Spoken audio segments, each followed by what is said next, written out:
Si vous avez effectué récemment un autotest de dépistage du cancer du col de l'utérus et que le VPH a été détecté dans votre échantillon, si vous avez des antécédents de cellules précancéreuses sur votre col de l'utérus, si vous utilisez un PESER ou si vous préférez consulter un fournisseur de soins de santé pour un dépistage du cancer du col de l'utérus, vous pourriez avoir besoin d'un test PAP. Le VPH, abréviation de virus du papillome humain, est un virus courant qui se propage par contact sexuel. Certains types, connus sous le nom de VPH à risque élevé, peuvent provoquer des changements dans les cellules du col de l'utérus au fil du temps. Un test PAP peut vérifier la présence du VPH à risque élevé et ou tout changement cellulaire que ces types de VPH pourraient avoir causé avant qu'il ne se transforme en cancer. Le test est gratuit et ne prend que quelques minutes.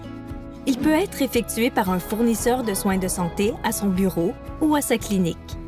Pendant le test, on vous demandera de vous déshabiller de la taille vers le bas et de vous allonger sur une table médicale, les pieds relevés. Vous recevrez une blouse ou un drap pour vous couvrir.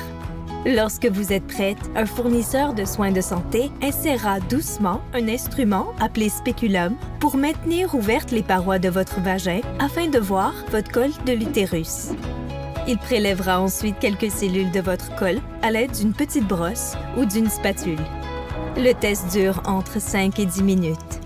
Il n'est généralement pas douloureux, mais peut être un peu inconfortable. N'oubliez pas que vous avez le contrôle. N'hésitez pas à poser des questions ou à demander d'arrêter le test en tout temps si vous vous sentez inconfortable. Après votre test PAP, l'échantillon sera acheminé à un laboratoire pour être examiné. Une partie de l'échantillon prélevé sera soit vérifiée pour détecter des signes de cellules anormales ou le VPH, ou les deux. Cela dépendra des facteurs comme votre âge et vos antécédents médicaux. Vos résultats vous seront communiqués ainsi qu'à un fournisseur de soins de santé. Selon vos résultats, vous devrez peut-être répéter le dépistage du cancer du col de l'utérus sur recommandation pour vérifier si l'infection au VPH s'est résorbée d'elle-même. Ou vous pouvez être référé par un test de suivi appelé colposcopie pour examiner votre col de l'utérus de plus près. Rappelez-vous que le fait d'avoir des cellules anormales ou le VPH ne signifie pas que vous avez ou que vous développerez un cancer. Mais il est très important de vous présenter à tous les rendez-vous de suivi. Plus les changements anormaux sont détectés tôt, plus ils sont faciles à traiter et moins ils risquent de se transformer en cancer. Toute personne ayant un col de l'utérus âgée de 25 à 69 ans devrait subir un dépistage régulier du cancer du col de l'utérus.